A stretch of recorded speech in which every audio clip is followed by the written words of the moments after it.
Welcome to another edition of Infowars Nightly News. I'm your host, Rob Dew, and get ready. We're about to get real serious. The tyranny is coming down hard. Here's a look at what we have coming up tonight. Tonight, the UN Arms Trade Treaty that has been identified as a flagrant threat to the Second Amendment and which Barack Obama is determined to sign has its roots in a 1961 State Department memorandum, which explains how the United Nations will oversee complete disarmament of the American people. From my cold, dead hands. All that plus more up next on the Infowars Nightly News.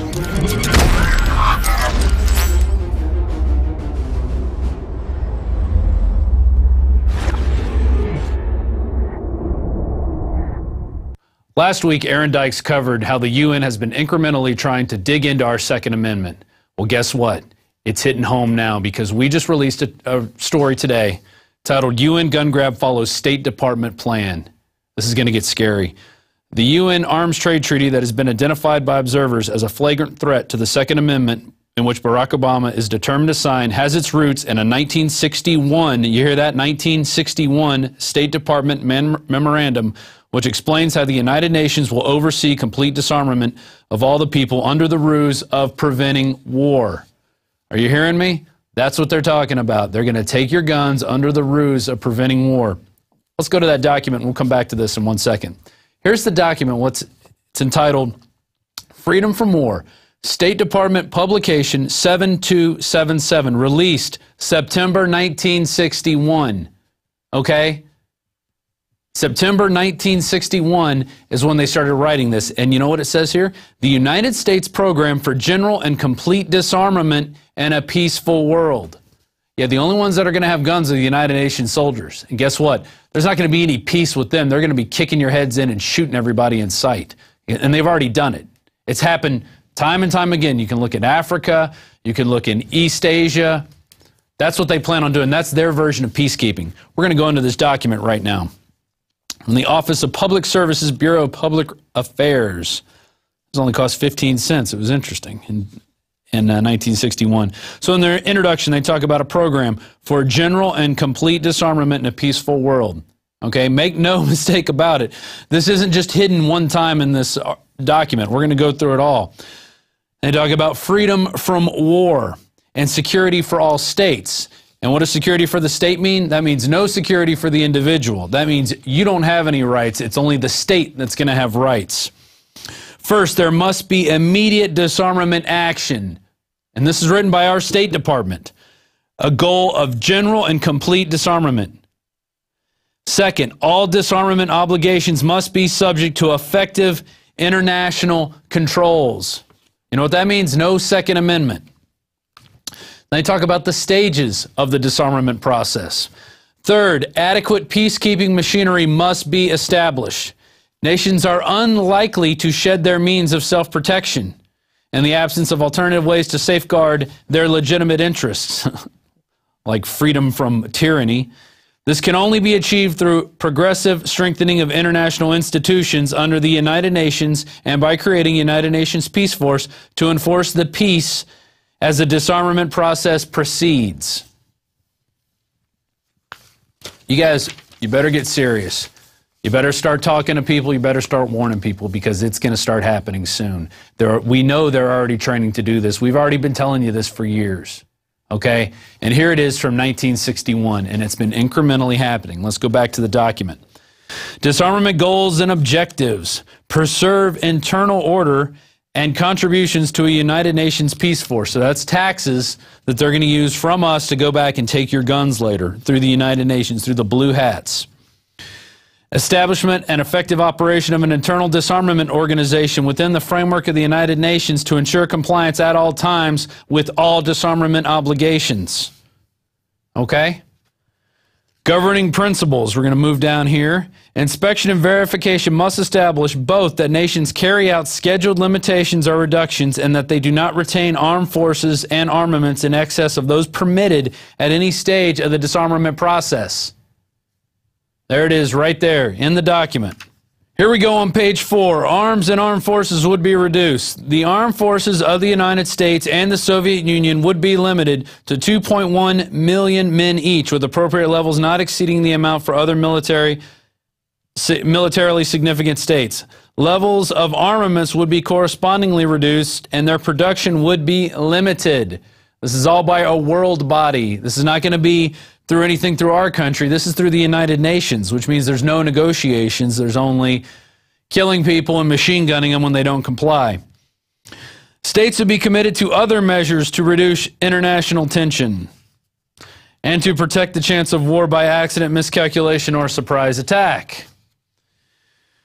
And they go through a second stage and a third stage. Here we go in the third stage. The manufacture of armaments would be prohibited, except for those agreed types and quantities to be used by the UN Peace Force and those required to maintain internal order. All other armaments would be destroyed or converted to peaceful purposes. This all sounds beautiful and glowing in your new world order, but you know what it's going to be? It's going to be used to come in and take your wealth, take your property, take everything you have. And they're going to start by taking your guns. Here we go to the Declaration on Disarmament. The United States program. Let's get a shot of this. People aren't going to believe it till they see it. Here it is right here. This is their appendix. A Declaration on Disarmament. The United States program for general and complete disarmament in a peaceful world. The nations of the world, conscious of the crisis in human history produced by a revolutionary development of modern weapons within a world divided by serious ideological differences. That means those who are for freedom and those who want to take everything from you and live lavish while you live as a slave. Determined to save present and succeeding generations from the scourge of war and the dangers and burdens of the arms race, and to create conditions in which all people can strive freely and peacefully to fulfill their basic aspirations as long as they kneel to the New World Order, declare their goal to be a free, secure, and peaceful world of independent states. That it will not happen. There will be no independent states. Adhering to the common standards of justice and international conduct, and subjecting the use of force to the rule of law. A world where adjustment to change takes place in accordance with the principle of the United Nations, which means nobody has guns, and everybody listens to the United Nations. A world where we shall be a permanent state of general and complete disarmament under effective international control, and where the resources of nations shall be devoted to man's material, cultural, and spiritual advance, set forth as the objectives under a program of general and complete disarmament in a peaceful world. So what does all that mean? Well, that means they're going to take your guns, and once they take your guns, you're not going to have any type of freedom of speech. You're not going to have any type of freedom of the press. You're not going to have anything. And we already reported on this before. I want to go back to the UN gun grab follows State Department plan. This came out today from Paul Joseph Watson, dated Monday, July 16th, 2012. There's the article. You can go read it all on Infowars.com. They link to a Forbes article. Under here, it's the UN Arms Treaty has caused so much controversy because it outlines a plan to target all types of conventional weapons, notably small arms and light weapons, according to Forbes' Larry Bell. There's the Forbes article. So even Forbes is saying they're coming after your Second Amendment. All right, and Forbes isn't known for protecting the Second Amendment at all.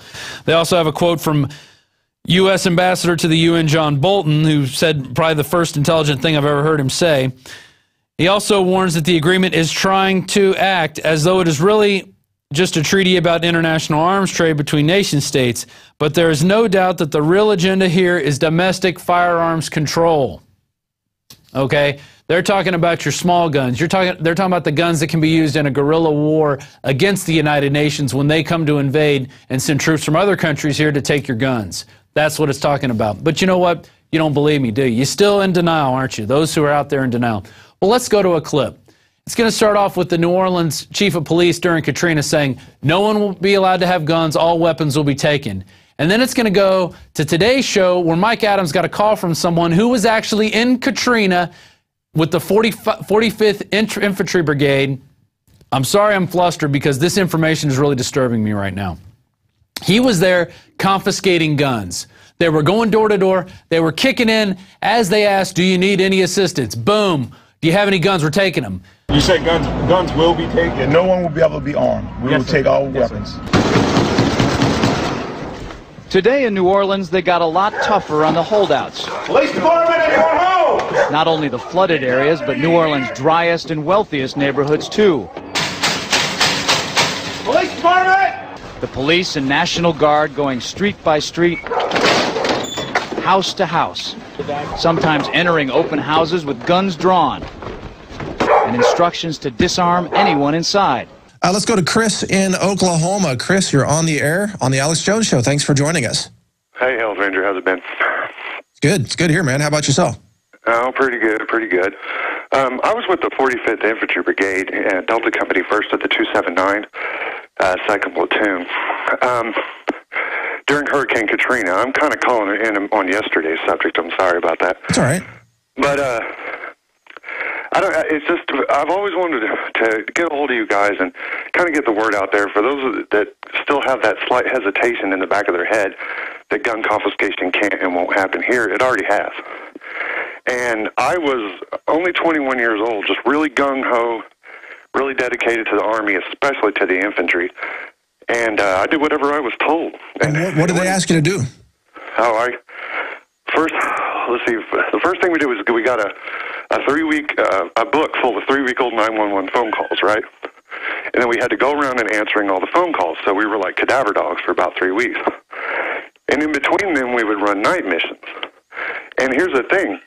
A lot of people may think that they'll see this on the news or they'll have time to get ready when the crap hits the fan or whatever. It's just, it's a truck, you know what I mean? It's a group of trucks. They pull up, they stack right on your home, as we did, and we broke entry. Yeah, we would yell out, Oklahoma Army National Guard, is anybody in need of assistance? But that's as we were booting in the door. But wait a minute, it sounds like you weren't part of the Oklahoma National Guard. I mean, you were U.S. military. Yeah, I was activated. I think about a week after Katrina, I was watching it on the news, and Sheriff Kamiko of Fox 23 told me before my unit even got a hold of me that I was going to New Orleans. Wow. We got sent in, and we were the very, very first boots on the ground. Alpha Company. And you were confiscating firearms? Left and right, yes. And we were also monitoring the New Orleans police because we kept having, like the first day we had this little beautiful redheaded lady come up. All right, wait a minute. We're almost out of time. Will you stay on the line for us, please? I want to continue with you on the other side. Stay on the line with us. This is fascinating. We're going to continue this right here on the Alex Jones Show. We'll be right back. That happened today in this wealthy neighborhood where homeowners had armed themselves to protect their mansions. Residents were handcuffed on the ground.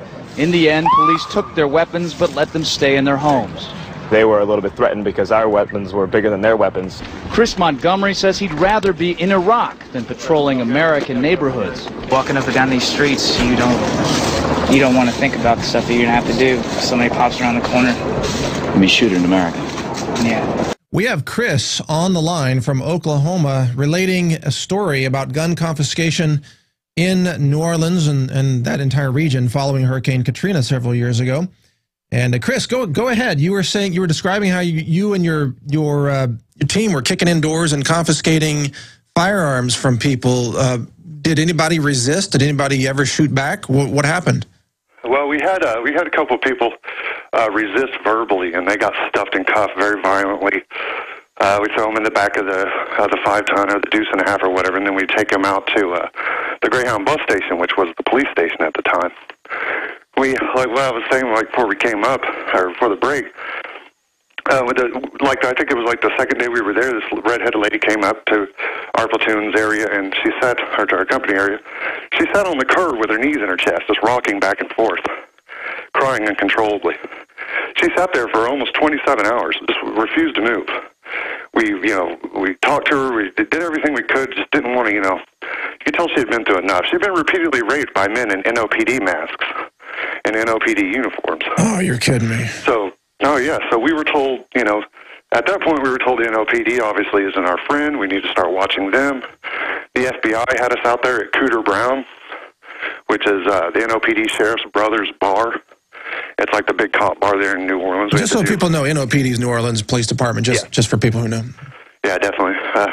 Or not the police department. So a lot of those cops were then just total rogue. I mean, we saw video of some of them going in and looting retail stores and things like that, but they were raping women down there? Definitely raping women. They were. We got two separate women that came to our company alone, and when I was there, I met cats from the California Guard, Indiana Guard, you name it. Everybody was. And but how it was just a free for all. Police from all over the country. Dallas County, Dallas, Texas sheriffs down there. But how did you and your team justify to yourselves and each other that gun confiscation would help this situation when it was a free for all? I mean, isn't that a time when citizens need to be able to defend themselves?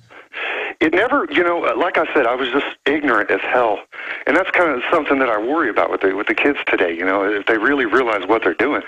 I had no idea. The only time it ever occurred to me that something may be wrong is we came up. We were down by the old French district. We came up to this man's house. He had a big wooden sign that says, "I'm here alone with my dog and my shotgun. Looters beware." We thought, it's funny. Everyone stopped and took pictures of the sign, but eventually we took his guns. And we left him there with nothing. So now that you know what you know, now that you're listening to the Alex Jones Show and you're informed, what would you advise people to do if this happens again? Well, I called. I mean, no offense. I mean, Mike, we love everything you do. I'm a big fan of the Health Ranger, but I was hoping to get a hold of Alex for the fact that what do you do when they stack right? You know what I mean? And they're prepped to come into the home. There's no negotiating with us. Trust me. There was no negotiating. Yeah. If you resisted, you died. That were the orders. You go after a gun or you die. Yeah, but well, I mean, this is invaluable information. I apologize. We only have a limited time here. I got to let you go. We've got so much more coming up here, but fascinating. I hope you call back and get to Alex as well. I'll pass on this conversation to Alex and let him know. But that's some frightening information, and I just hope that the military. That the members of the military say no. They refuse to engage in gun confiscation because no doubt there could be outbreaks of violence and a lot of needless death and bloodshed if that happens. But thank you for your call, Chris. That's very concerning. It was traumatic. All of a sudden, they were banging on the front door, the side door, and the back door. And they said, "Let us in." I'm saying, "Look at all my food. I got plenty of food." They kept pushing me back, and ended up like this. Then, Patty showed them a small revolver she was carefully holding in the palm of her hand. A camera crew was there to capture what unfolded next. I said, "It's not even loaded." And I dropped it on the floor. You got a gun, relax. Well, they punched me in the face. Relax now. Look at my black and blue marks. Look at... You say guns will be taken? Yeah, no one will be able to be armed. We will take all weapons. So if you're still doubting, there's the proof there. They went into New Orleans. They went into the high and dry areas. They went in just to grab guns because that's what they were training to do. It wasn't about helping people. It was about taking people's guns to see if they could get away with it under a crisis. And that's how it's going to happen. It's going to happen in the dead of night. Did you hear the soldier talking? He said, "We pulled up at night and we just busted in and grabbed guns." That's how they do it. They're not going to be, "Hey, please turn in your guns." No, it's going to be right down to the wire, and you're not even going to know that they're going to be there until they're on top of you while you're sleeping in your bed. So you better start making a plan. You better start having firearms. You better start learning how to shoot. You better start getting ammo. Because if you don't exercise the Second Amendment, it will be taken from you. And when the Second Amendment goes, it's UN tyranny, it's boots on your forehead, it's slave internment camps, and it's all going to happen. They've all been making plans. Remember in early July 6th, we had the article by Paul Joseph Watson. Army manual outlines plans to kill rioters and demonstrators in America. Newly leaked U.S. Army military police training manual for civil disturbance operations, that means here in the United States, outlines how military assets will be used domestically to quell riots, confiscate firearms, and even kill Americans on soil during mass civil unrest. Warning shots will not be fired. And that he linked to a Hong Kong document, and we can go to that, and it shows you some of the things they're going to use. Oh, there's the grenade launchers they're going to use against you. There's the little round that they're going to put in there as they shoot at you. Okay? That's what it's all about. It's all about you. It's all about them creating the crisis. And then they come at you and take your guns because the crisis has been created. It's unfolding right now. Okay? The economy is going down the tubes. everywhere in Austin, they have these free or so-called free money title loans things where they give you free money or so-called, but then they come and take your property. Those only happen when there's a bad economy and when people don't have jobs, and they're springing up everywhere like weeds, okay? And they're brand new and they're painted and they just, boom, they pop up. There's 5 of them right around my house. And I live in a pretty decent area of town, but it just says everybody's hurting. And when people start hurting, people start doing crazy things. Just like Gerald Celente says, when they lose everything, they lose it. And that's going to be the pretext to come in and start taking people's guns, and the Army's going to be kicking in doors, and they're training the National Guard to do it, and they're training the military police to do it, and they're training your SWAT teams, and they're giving them giant battle tanks to do it. It's all coming down. One more article I want to get to. Army Corps trained soldiers to confiscate constitutionally protected firearms. That was from Kurt Nimmo the same day we released the other one, right? And we got that from the guys over at Hong Kong. Dan Fight sent that to us. And in addition to revealing how federal government and Pentagon will respond to civil disturbances in violation of the 1878 Posse Comitatus Act, the United States Military Police Schools Civil Disturbance Operations document instructs how military will confiscate Americans' weapons from American citizens. I'm sorry. I'm not reading everything eloquent right off a teleprompter, but I'm scared. This is scary information. You need to get this out to everybody you know right now. It's all there. You could go check out the headline. We gave you the headlines. Go read the articles. Go to the links. Go read this document right here. Here it is. It says it in plain English. The United States Program for General and Complete Disarmament in a Peaceful World. It's all right there. You better get this information out. Don't waste any more time. You better get some guns. You better get a plan. You better learn how to shoot. Don't waste this time now that we have, because it is precious and the time is running short. You know, we had a couple more stories we were going to cover tonight, but I really think I want this to sink in. We're going to go to break. We're going to come back with an Ask Alex segment that we played in segments today on the radio show, but really, you got to let people know about this. Send it out, especially to police and military out there, because they're going to be the ones who are going to get the orders to confiscate those guns. And let me tell you, if they're not oath keepers, they're going to do it. You heard the guy who said, you know, I was gung-ho and I was just following orders. And, you know, go ahead and put up the Prison Planet Ask Alex graphic, because that's a good spot. It's a Planet Infowars, I'm sorry. Planet Infowars is a great place to go to meet like-minded people, to learn how to shoot, talk about guns, talk about bug-out plans, to make plans in your community. What are you going to do if it happens like it did in New Orleans during Hurricane Katrina? All right, that's it. We're going to go to break, and we'll be right back after this.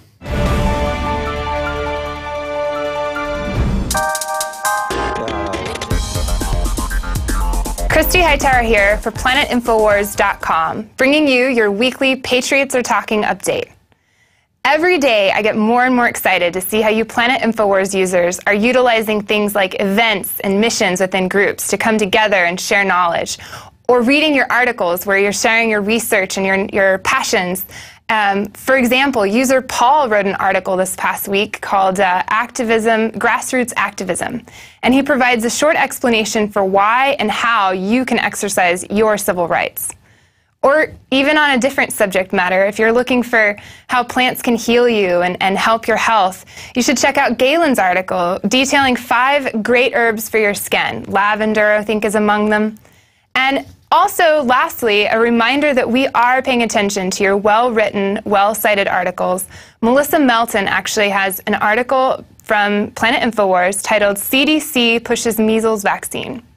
And we've now featured it on the front page of Infowars.com. So if you keep great articles coming like that at us, I guarantee you you'll get there too. So thanks again for all of your hard work, and keep the knowledge flowing. Till next time, Patriots.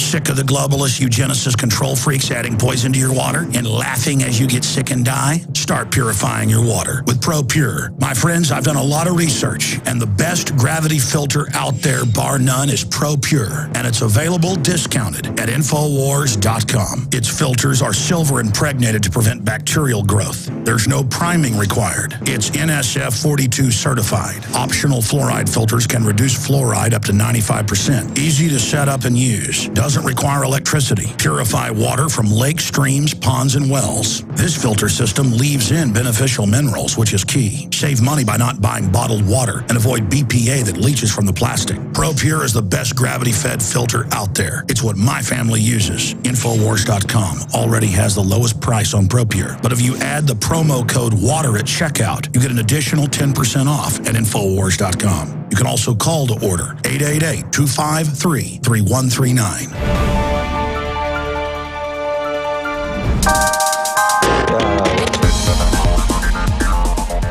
Hi and welcome. I'm Christy Hightower here from Planet Infowars. I'm here with our guest, Alex Jones, who's actually answering your questions from the Ask Alex group on planetinfowars.com.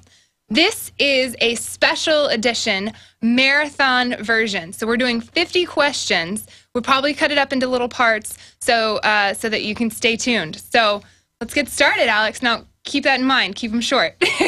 Yes, ma'am. All right. This first one comes to you from Chuck, and he says, you recently had Webster Tarpley on your radio show and asked some great questions, such as, are you a communist?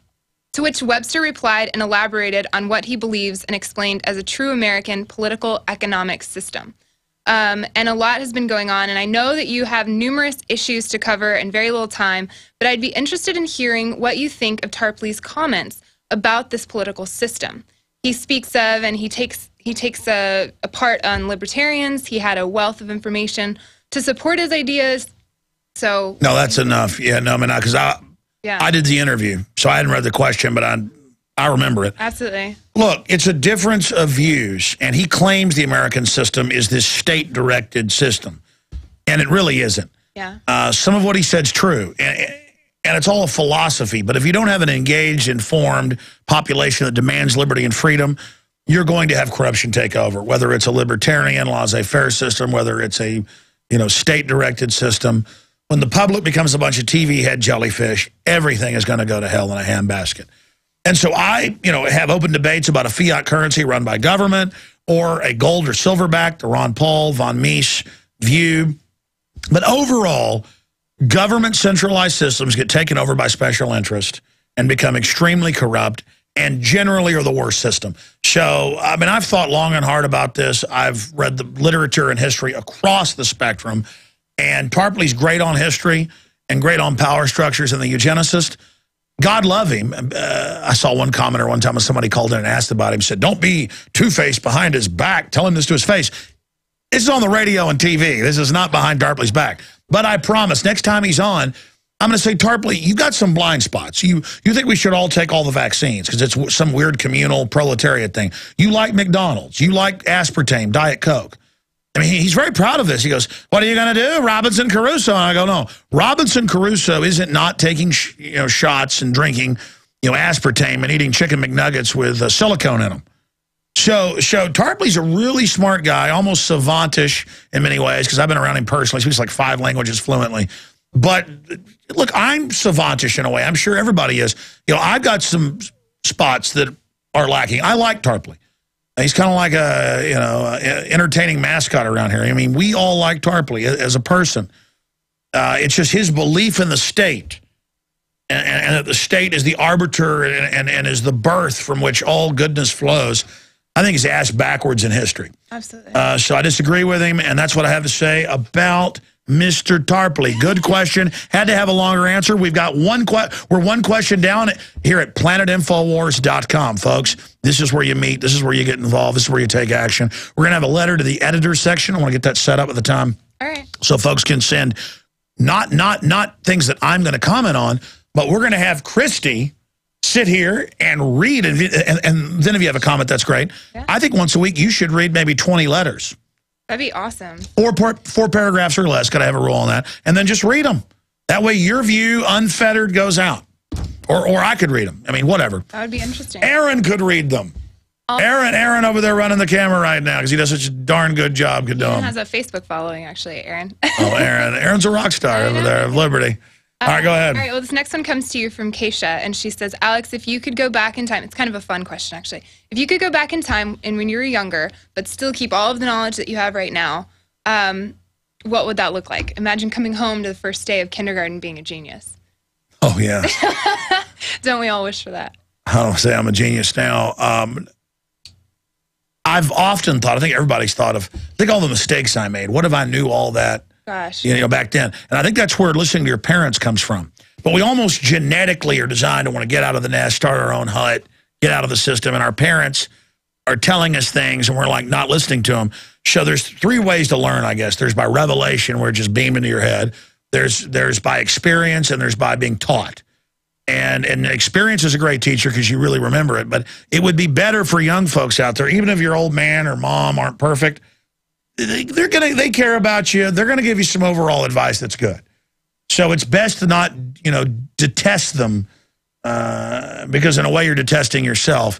And so, boy, I wish I knew. Is there a day you want back then what I know now? What? Is there a particular day you would want to go back to, like that you think about? I wish that when some bully started to fight with me, that I just learned to back down when I could, because it was just pointless. I like all those brain cells I'm missing from having my head slammed in the concrete and going to jail and stuff like that. I mean, I would have been less confrontational. But in a way, again, that's catch-22 because I wouldn't be who I am today if I hadn't grown up where I did in Dallas and seen the things I saw. So whatever. I mean, there's no going back unless you try to teach your children what you've gone through. But they haven't experienced it yet, so they're not going to listen. Right. Later you're like, oh, Dad, Mom, you were sure right about that. Man, I wish I'd listened to you. That's the older you get, the more right your parents get. It's kind of scary, actually. Yeah. All right, well, this next one comes to you from Chris, and he says, Alex, a question.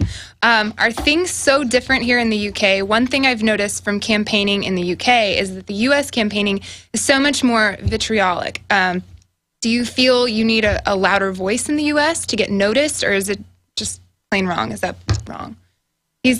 Well, I mean, you can do stunts in the media to get noticed, but I've noticed we've inadvertently done stunts before where it's the right thing the media picks up, but then they still control the message.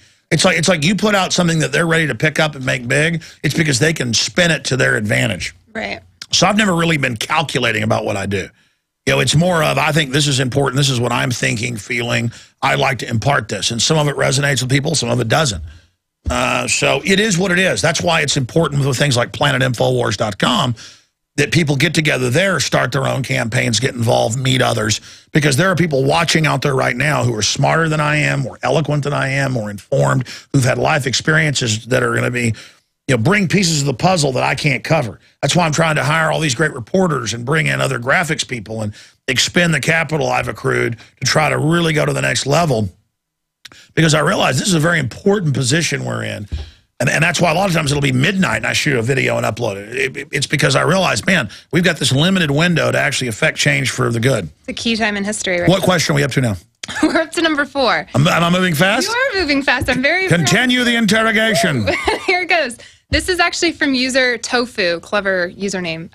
I'm a former active duty Marine. I live in Okinawa, Japan, and I listen to your show every day over and over, the rebroadcast and all of that. I believe in you, Alex. So I've woken up a few friends, and they listen to me like you do. When I go on airbase, they scan our civilian ID cards, and I'm a prepper. But my friends think I'm a kook, which I thought was kind of cute language. Do you think things would become bad for American citizens living abroad like me? Statistically, in a world financial collapse that's designed to bring in world government, it will be worse to be in areas where you're not indigenous just because you don't fit in, you don't blend in with the culture. When things get rough, you'll be the first person gets turned on. I don't want to geographically say something about, an island off Japan because you know more about that area than I do because you live there.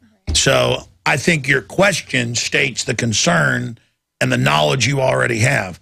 But, if it does, cultural bounds mean nothing because we're all human in the final equation. If you've got really good friends you've known for years, the cultural differences can be bridged there. It's just that, I don't know, the Japanese are known for being the opposite of lawless. So Japan's a pretty good place to be during a crisis. I mean, you think Americans would act that polite and nice during a nuclear meltdown? You got nothing. It'd be looting, mass murder, and death and burning cities if we had something like you had. I mean, instead, like, crime went down when they got hit by tidal waves and had reactors blow up. Crazy. Instead, here, it'd be like... Oh, yeah. So, I mean, I don't know. Now, as we're thinking about your geographic and cultural locale, even though it's an island, things are more expensive. You're an island off an island, you said Okinawa, right? Mm-hmm. You know, that's a problem for cost during a collapse, but I don't know. I mean, there couldn't be a more... kind, forgiving people? Yeah, I mean, just orderly, focused, people too prideful to be crooks on average in the Japanese. So I'm not going to judge it, but it's a mixed bag. All right, this next one comes to you from Noah, and he says, is there any proof that British Labour Party politicians, John Smith and Robin Cook, were assassinated by associates of Tony Blair? I think that kind of alludes to it. Yeah, there's overwhelming evidence that happened. People can look into it. When they would come out and say Al-Qaeda's fake, the government runs it, boom, you die of a heart attack next day. So, yeah, no, I mean, they kill people all the time. I mean, you had Dr. David Kelly said, they've told me I'll be killed and found in the woods if I tell you, but it's all fake. There's no WMDs. And then a guy walking his dog sees 5 guys in black uniforms leaving the body, running away. The wrists are slit, no blood at the scene. Then they say he took pills and died, but 2 undissolved pills were in his stomach. This one comes to you from, forgive me if I can't say it right, Vitham, I think. Alex, I've heard you mention some things about Ronald Reagan's assassination attempt and the medical care he received afterwards that somehow diminished his mental capacity. I've been unable to find anything else on this. Could you expand on the topic a bit? Maybe provide a resource material? Well, here's the good news and the bad news. I'm not looking at these questions beforehand. Sometimes she'll ask me a question about one of them because she wants to know before we go to them. But I have not seen your questions, so I don't have time to go look up the stuff, because if we did, we never even get to this. Yeah. Multiple guests over the years. I think TV news pieces were done at the time that, you know, Reagan was incapacitated a few weeks because of some cold blood he was given. And if you do that, it can cause kind of like a overall stroke-like effect in the brain. The fact that he would be asleep for days, then suddenly be animated, and the word is they use that to kind of get control of him medically. But we should look into that. Perhaps you can do it, Christy, for next time, so we can like put a star and then come back and say, before we get to new questions, let's go to a question from last time. Yeah, we're going to have to do kind of a recap of some past episodes where finalize some answers there. Yeah, because, again, I already said it. The problem is I can't sit here and then have a documented bibliographed answer every time. You don't have that on you? Well, no, none of it's on the fly. None of it's on the fly. Yeah, no kidding. This next one comes to you from Glenn. He says, smoking used to be ubiquitous. It was everywhere. TV, billboards, movies, even in comic books. Smokers are some of the most stubborn people I know. In your opinion, was smoking a beta test for getting rid of an individual's rights? Yes, it is. I mean, it was Edward Bernays and other propagandists that helped sell that, you know, be radical, be a feminist, smoke cigarettes in the 20s and 30s, liberty torches. And then the system decided, you know, for whatever reason, okay, well, we can kill them through vaccines and GMO. Let's have the test to ban something that people know is unhealthy. And the next, it's popcorn, milk products, and soft drinks and salt. Now, not in New York, but spreading all over. So it's kind of a globalist system where they try to get standardized laws all over the world. And yes, it was undoubtedly a beta test. I mean, they're one of the oldest men in the world, over 105 years old, smokes a pack of cigarettes every day. I'm not saying it's good. Genetically, some people can handle it. Other people, it's a death warrant. Not a good idea to be pulling a bunch of dirty smoke. It's not just the tobacco. They had hundreds of chemicals in those things to make them more addictive, to make you smoke more. Oh, yeah. You know, the weird thing is I've always smoked on and off, cigars, cigarettes, you name it. I'm a big tobacco guy. But one time for 6 years I quit, where suddenly it stunk and I didn't like it. And finally, again, about a year ago, I quit, and now it stinks and it's horrible. I have no desire for it. So it's like, thank God I actually prayed to get me off those things, and it happened, because now when I smell somebody smoking a cigarette, it makes me want to throw up. And I used to wonder why I'd be outside a restaurant or something smoking a cigarette, and people walk by and go, oh, we got to smell your smoke. I'd get mad at them. But now I really get it. It's like, as I smell it, it just smells like... It's interesting what knowledge does to you, too. I mean, the more you learn about how bad something is, you like cultivate this desire to really get rid of it. I mean, the idea of like what it does to your lungs or how it affects your body. Oh, it's also, you know how many radioactive isotopes are in it? Oh, I didn't even know this, but like somehow it's strange. The tobacco puts, it's weird. People can look it up. It sounds crazy. But I had, during Fukushima, I'd already quit smoking, so it's over a year now, but I had nuclear physicist Dr. Bob Bowman on the show. And he was like, well, don't worry too much about Fukushima. They're getting a lot of radiation, but what we get is less than somebody that smokes cigarettes for a few years. He goes, you know, you get all these rads off of smoking. And I went and I thought, that's crazy. So I'm looking it up. And I didn't know it was like well known that tobacco, I guess. Oh, but side issue. Go ahead to the next point. Yeah, no, that's fascinating. We're obviously going to get through 50. Let's do 20. We'll do 25 tomorrow. No, okay, we'll just. What's the next one?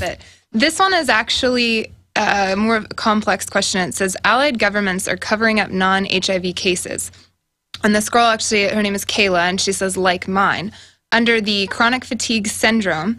And how can HIV deemed to cause AIDS when there are millions of non-HIV AIDS cases? And I actually researched a little bit of this on my own. In 1993, the CBC actually said that if your T-cell count is less than 200, then you have HIV. And so it skyrocketed those number of cases. So, I mean... Yeah, you don't have the virus, but you have an autoimmune disorder. Right. Which is actually things they've done through different vaccines, foods, and things. They're actually engineering it, and it's a very complex issue. And then HIV is really the cover for other bioweapons they're running in Africa. I mean, why is it... the BBC even had to admit, like a decade ago, that they went and checked all these women, the young women that had... HIV, and they checked them, and they had never had intercourse. So how did they have HIV? And they said, well, it must have been dirty needles in the vaccine process. So how is it that someone in the West can have hundreds of partners and not get it, but people that haven't ever had any partners, and say, oh, well, they're having a lot of sex over in Africa. No, they're shooting them up with it. And then with it is a trace virus, HIV, which they're always claiming is changing. It's just the covered excuse for bioweapons operations that are going on. So it's a very sophisticated topic. Yeah, something about it expanded to like pneumonia, like all the STDs. I mean, it was like a huge situation. That'd be an interesting one. It's just a general cover name. And then Big Pharma sells a bunch of drugs to people that are like chemo drugs that kill them. Yeah, AZT was actually like the #1 causing killer for liver. Like your liver would fail if you took AZT back in the 80s. Yeah. Anyways, sorry, side note. This is actually kind of a combination of questions, but it's along the same topic. It's from Blade Runner and Authoritarian Hater. So when I tell sheeple about aspartame and smart meters, they all look at me like I'm nuts. So their answer to my aspartame warning is, yeah, right, I feel fine. I don't have rashes, headaches, etc. So how do I explain it? The same with the smart meters. They don't believe me, and they say so, and then they tell me to prove it. And it seems to me like they just want to contradict the idea that it's so out there. Sure. They've been given hypnotic programming. This is on record through the television. They're in a near dreamlike state. When you upset them out of their trance state, they get upset and say, prove it, prove it. And even if you prove it, they don't want to hear it. Right. I mean, it's admitted aspartame is causing all these medical problems. It's not debated. Back in the 80s when they approved it, they knew that. It's not debated there's a world government, but they'll still laugh at you and say it doesn't exist, even though it's in the newspapers. And people like that are just damaged goods. You got to move on past them because they're so afraid at a subconscious level, and they've been so programmed, they're going to put up a defense. It's like an obsessive, compulsive thing. And a lot of them think you're showing off when you try to warn them, because they would never try to warn anybody. They've got such a low self-image that they don't care about warning others. So they think you're showing off to them and like they're pathetic. Right. And it's also a childlike delusional, where they think if they deny something, magically it goes away. So there's a lot of psychological things, and they are sad little victims that we got to triage them. We try to warn them. Don't feel bad when they attack you. Move on to the next zombie. Because some zombies have not succumbed to the full zombiosis yet. Okay? And so you just have to move on from that person to the next person. Okay, this one I can't help. I've got to move on. That's awesome. Yeah, keep moving forward. I like that. But there's not just zombies. Then there's vampire control agents, to use a popular term, to use something popular, who are like into the evil. They know something's going on, like moths to flame. They want to serve it as like Renfield, as if they're going to get out of it by doing that. And they know they can manipulate. They know the public's asleep. And they're swimming around like a vampire eel around the unconscious person, going, don't wake them up, like a little bulldog swimming around them. loving the fact that they're on, and they can program them, getting off on the power that they have a sleeping person they can manipulate. You understand that? So many sci-fi movies just popped into my head right now. Well, I mean, there's so many levels to this, but there's a lot of yuppies and people that are into the, like, oh, I can make money and be powerful in the system, but they're asleep at another level as well. Right. It's only master, social engineer level that has the whole image in their mind. It's a desire for truth that I think people are truly scared of. All right, so this comes from Jisk. He actually wrote an accompanying article for it. I'll reference it here in a second. He says, have you looked into Leo Wanta and these trillions of dollars? Yeah, not true, not real. It's not true. Not true, not real. Well, there you go. There you have it. I mean, yeah. It's not as real as the Easter Bunny. I mean, it's not as real. I love talking about Easter bunnies. That's a little joke. You always make me giggle when you say that. I know, whatever. I overdo it. The point is, it's so ridiculous. It's as real as those Nigerian letters you get in the mail. Okay, the scamish idea. Well, maybe they're real. I mean, I've had people call me up and go, hey, I got this Nigerian letter. They're offering me $1 million. I pay them $5,000. They want to believe their ships come in. Yeah. And I go, no, that's about a 10-year-old internet scam. It's not real. And I've had distant family say, no, my $1 million is here. I'm sending my $5,000. And then you send your $5,000, and then you get the email back on, oh, that wasn't quite enough. $5,000 more is needed. And sometimes they do 4 or 5 payments. And you know who they're angry at after they get ripped off? You, for telling them the truth. They're not angry at the Nigerian scammer because they always get an email that Prince Habib got arrested. Of course. I mean, it wasn't that he couldn't pay. Prince Habib got arrested. People, once they're getting scammed, they just get deeper and deeper into the fraud. Yeah. I mean, and that's what they want. It's what they get. This next one comes to you from John, and he says, Alex, did you know that in the big re-education camp PDF that you discovered weeks ago, there was a section where they talk about the Army squatting community centers? Can you clarify what a FEMA DRC, Disaster Recovery Center, actually is? There's actually one located near me. Well, again, there are real disasters. There's real reasons for this. So they kind of cluster real issues of hurricanes, earthquakes within it. That's part of it. And then it just has takeover of local government, gun confiscation. It's all, so there's some legitimate functions, and that's how they always sell it. Kind of like the Army does Jaws of Life for car wrecks. Like, well, are you against the Army being here? They're just helping this poor man. Yeah. Are you against the Air Force spraying mosquitoes in Florida? That's our military getting the job done. So there's just this mission creep where it's just an acclamation, and they do things that they think are going to be popular up front. So the troops feel good being in the community. Right. The troops being brainwashed too. So it's just a conditioning process for the police, the military, the public. We're all in the same boat. Yeah. Well, this next one actually comes to you from Freedom Angel. What do you know about Project Athena? How come Catherine Albrecht never talked about it, being from MIT, as she had some dealings with them? I have no idea. You'll have to look into this. I have. We'll star that question. Yeah, I have. Might as well ask me about Lucky Charms or something. How many times did they jump over the rainbow? Yeah, no, I mean, all that was Greek. All right. Well, this next one comes to you from Tori, and she says, why do some states like Texas have state guards, and how powerful are they in relation to the police departments, the regular military? Ooh, that's a good question. Yeah, you kind of touched on that today in today's show. I heard you say something about state police or something to that effect. So, well, I mean, I'm actually trying to work on a piece on this. It's funny that they asked that question. That's the original vestigial shadow of the state militia. Because all the state militia was, they demonized in the news, was a posse or a civil defense. So that if the sheriff who's elected needs a group of people for fires or for whatever, he can go around and find out, or she can go around and find out whoever they think's good and whoever's willing to get something done. Hey, you got bulldozers. There's fires coming this way. Get over here. Get on the radio. Get on local radio, TV. Back in the old days, ride on your horse. Hey, get down here. We need help. Get your buckets. The town's on fire.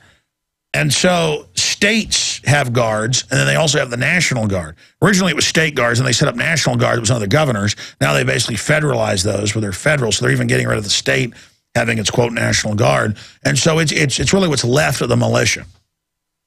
Awesome. That's actually really informative. The Mitstier E is this user. What do you think about Romney saying no congressional approval needed to bomb Iran? And he's not alone in saying that. Hey, he likes Obama's health care, saying he says he's against it, but he helped write it. But we got to do what the Supreme Court said, and the IRS taxing us isn't a tax. And it's a standard. NDAA, he supports secret arrest, drone killing, endless war, warrantless wiretappings, open borders, carbon taxes. He's bought and paid for by the exact same people. Bain's given double the money that he's part owner of and used to head to Obama than they even gave him. Mitt Romney. So, I mean, Mitt Romney it's just the fix is in. If they don't steal the election, they don't need to. Yep. They got Mitt Romney. They win whether they steal it, whether Obama gets in, whether it's Mitt Romney. I mean, Mitt Romney might as well be, I got an idea. How about Mitt Romney be VP for Obama? Joe Biden can get out of there and we'll just, I mean, it's just, but it's like, but we're beating Obama. We're going to get Mitt Romney in there. Yeah, of course. Did you see that cartoon we had on Infowars today? It was the sheep, and it was like, whichever way you choose, and it all funneled into the same place. I didn't see it, but yeah. Fits into that. Vaughn comes to you, and he asked, Alex, I'm curious to get your take on the inevitable emerging cloning technology and the implications on society. Well, clones have inherent genetic problems, and it's all part of humanity playing God. Just like an iPhone has tech built into it that you pay for when you buy it to spy on you, the globalists have said with their medical tyranny that they're not going to give us any, like they sterilize us, but then come and say, we have a technology so you can have a child. Right. But then they're going to get rid of traits that are bad in the child. That means build into it what they want. And so this whole thing is a medical mad scientist tyranny, and it's strap yourselves in. We're going to see some very, very crazy times, but we should do a whole special on cloning because we're already eating clone meat, milk from clone cows. They're doing cross-species weird clones. I mean, the sky's the limit. We're living in, this planet is like a giant biological weapons experiment or something. Yeah, you don't know what's real anymore. Glitch says, as a child, I read Prisoners of Power. It's a sci-fi book written by a Russian duo. And the brothers back in the night, they wrote it in the 1960s. Since then, I've read the book many times, discovering new aspects of the world that they painted. In 2010 and 2011, the biggest sci-fi movie ever made in Russia came out in 2 parts. The name of the movie was Inhabited Island. And essentially, the story parallels many of today's trends. So probably some of the most notable of them are radiation towers affecting people's minds, propaganda, brainwash, etc. So I'm not sorry, I kind of lost my question. Can we find other articles that are like that? Is there any other like sci-fi movie or anything else that you've seen? I've noticed articles that we see a cartoon that it's painted the future, etc. Yeah, I mean, all these movies and culture show a dystopia. It's like, just get ready for it. That's what happens. In the future, the government says how many kids you can have. In the future, you're going to be watched and controlled because eugenicists developed most of the modern technologies we have. They steered them. They controlled them. Robber barons and royalty believed in all this, so they've built the culture we're in, and this is the world they're taking us to. I haven't seen that film or read that book, but it sounds intriguing. Yeah. Well, maybe we'll follow up with that, too. Everyone, this is from Freedom Spear, and he says, everyone knows that having preventative medicine, surgery, and dental work, whatever, is not an inalienable right. And we actually touched on that in one of the last Ask Alex segments.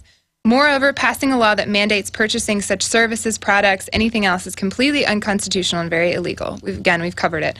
What organization or enforcement arm has the authority to arrest the Supreme Court justices responsible for this illegal activity? Congress can defund them. Congress, it's not really a separation of powers the way we've been taught. Congress is dominant. Then there's the courts. Then there's the executive. So there's a separation of powers, but because Congress is 500-plus people, it's got the real power. And that's why the globalists have sold it out and gotten it to be weakened and transferred into 9 justices they can control and 1 president and then a bureaucracy. But it's up to the states to nullify and not follow and fight. It's up to us individually because it's not like they're trying to give free health care to people that others pay for. These are eugenicists, tyrants that are now using this to control people. So that's the main issue with the healthcare takeover. The next one is from Thomas, and he says... And what's the bottom one? We'll do this page, we'll do the other half tomorrow. Oh, okay. We'll do the 24. That's just about half. We'll finish this this page. I said I'd do 50, but my goodness gracious. I know, you're hey, I'm moving quick, though. I'm very impressed. We should I feel like I'm being interrogated, though. Where's the light? Right over your head. If you don't, this is from Thomas, and he says, if you don't know your history, you're doomed to repeat it, which I think is valid. My question is, you started talking about Vietnam, Yugoslavian wars, etc., and what was the real cause, I was wondering? And I understood the breaking news about the New World Order every day, but I would love to hear a history lesson from your perspective. So. Well, I mean, it's not that the communists in Vietnam were good guys. Ho Chi Minh came to the CIA and the U.S. government and said, I want to set up a system with you, a free system. And they said, no. We're going to have the corrupt narcotics traffickers in the South still run things. We're going to prop up, you know, the Indochina French model. And so they turned against us. And CIA staged bombings to blame the North to get the war going and put advisors in 1960, really 59. And the rest is history. But it doesn't mean, you know, the communist, Chinese then backing the northern Vietnamese. That doesn't mean they're good. It's like just because our government's corrupt doesn't mean Iran's good. It's like corruption across the board. As for Yugoslavia, I mean, you have Tito, who was a balancing force. They get rid of him. They break it up. They engage in the bombing of Belgrade with the depleted uranium. I mean, it's all just about destroying nation states that the bankers don't control. And as bad as Assad is in Syria or Gaddafi was in Libya, they're putting something far worse in. So when you hear about, oh, freedom fighters are just trying to protest, it's Al-Qaeda blowing up police stations and lining up black people in Libya and shooting them. And the media is like, oh, this guy might have said a word. We better fire him. But, oh, you're lining up blacks and shooting them? Well, that's nice. Yeah. And Bill Gates has a shot for the little black child. George Bush is hugging one. The child's crying. You know, it's all just an AFRICOM invasion PR. Yeah, they've done actually studies where the government has proven that, you know, they had this skepticism of advertising working, and I studied a case study in college on it, and it was basically they went in with the idea that it doesn't work, but obviously they know it works, and that, you know, they show George Bush with little children, like you said, and things of that nature. Anyways, side note. But imagine how ridiculous it would be. It's a Christie rant, you know. If I had a black child come in here and then shot a thing with me going, I mean, people will be like, my God, Alex, this is ridiculous. But then it's George Bush and the photos everywhere. Meanwhile, AFRICOM is running in, just slaughtering everybody, arming the dictators. And they're doing it in North Africa and South Africa, you know, thousands of miles from Coney, who hadn't been seen in 5 years. And they admit, oh, yeah, it's transparent. I mean, it's just like. Right. I mean, the UN is in Africa, in Uganda, where they're talking about Coney, on record, lining up people and killing whole villages to take their property. And you go tell a trendy, they're like, look, dude, I got tattoos. I got all this. I'm like, okay, I don't care if you got tattoos. I'm not against those. They're like, look, I'm dressed trendy. Don't tell me Coney's not cool. And I'm like, but it's slaughtering people. And they go, dude, your hair does not look like mine right now. And I'm just like, okay, I understand you're super trendy and everything. But, you know, I mean, come on. And it's just like, and they're like, look, I choose to believe we're helping Africa. And I'm just like, okay. And like, be quiet, racist. Yeah. And it's just like, okay, all right. I mean, it's buying into the delusion. It's like, I'm a winner. I buy into the propaganda. The next question comes to you from Husband and Dad. That's the username. Alex, you present yourself extremely well as a benchmark of civil disobedience. And there are a large number of activists that would do better if they were just a bit more civil. So could you, in your own words, define civil disobedience? Well, I don't think I'm the benchmark of anything, really. But maybe alternative media success, but that's just because a lot of people aren't trying. Civil disobedience just means you're not Molotov cocktailing the police station. Instead, you're saying no to things that are clearly wrong and kind of peacefully sabotaging the system and putting yourself against the machinery. Very succinct. I like that. Charles asks you, he says, Alex, my question is, could we abolish the Fed without the government's help, or is it impossible? Yes, just like people are abolishing GMO foods by demanding organic. Mm-hmm. And none of it's perfect, but there's a process there, voting with dollars. That's why they want to get a tyranny in, because they're scared if we just vote with our dollars and our actions and the little things we do, it's over for them. It's game over. Absolutely. And so, yes, if everybody started doing more barter, that's why they're attacking all these little farms and Amish and these community co-ops and things. It really scares them. Getting back to old-fashioned activities in any way. Women, men, learning how to make their own clothes. That's one of the biggest things scares the system. I said that because you said your mom made that nice coat you got, a jacket, work, sports jacket, whatever you call it. I mean, they're really scared of that. Just the idea of little things cuts into their monopoly. That's what I mean, like, picture the New World Order as this giant box store that basically resorbs you or absorbs you. So, what was the question? It was just, you know, how to be civil disobedient. Yeah, that's it. Just. Oh no, that was the last question. I'm so sorry. Destroying the Fed without intervention from the government. You just criticize it. You expose it as a private fraud. That it's the biggest welfare recipient. That it's taken over our country and the world. That they brag they've conquered us. Look how arrogant they are. And using local alternative currencies. They've got all sorts of them all over the country, all over the world. And just realizing they're the enemy. You know, Obama comes, you know, politicians come and go, but still the big fat bankers are sitting there. I like that. Barter. Well, that's the civil rights movement was a huge part of that. They withdrew from riding the buses. And then they started... Well, exactly. And also supporting local businesses. And it doesn't mean you're a purist, because you can't be. I mean, you can't buy a locally made Electro Voice microphone. I think that's made in Germany or Japan. I mean, this is made in Germany. And nothing against the Germans. This is actually a quality product where you actually hire some workers that actually, you know, get something out of it, which is good. They put back in the economy. But buying local really does do something. Or bartering. Anders asks, howdy, Alex. I like that. It's very Texas of you, Anders. If fractional reserve banking would be replaced by another system, what would it be replaced with? For example, an interest-free monetary system. Would that work in practice? We debated that. It could be interest-free from state banks. I don't know about a federal bank, because that can always get taken over. But if you had state banks, they've had some big successes with that. And that's what we talked about in the first question, or one of the first, was this issue of people go, well, you've got Tarpley on, who's for an interest-free, you know, system, but by a big federal bank, the Hamiltonian model. And then you got Ron Paul on over here, who is... you know, talking about gold or silver backed, so you can't.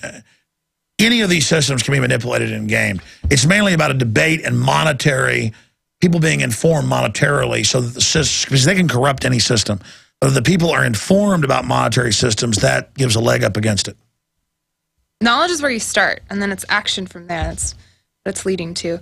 Warwick asks, Alex, mainstream media is now openly reporting horrific things such as the idea of afterbirth abortion, thousands of elderly people being intentionally killed.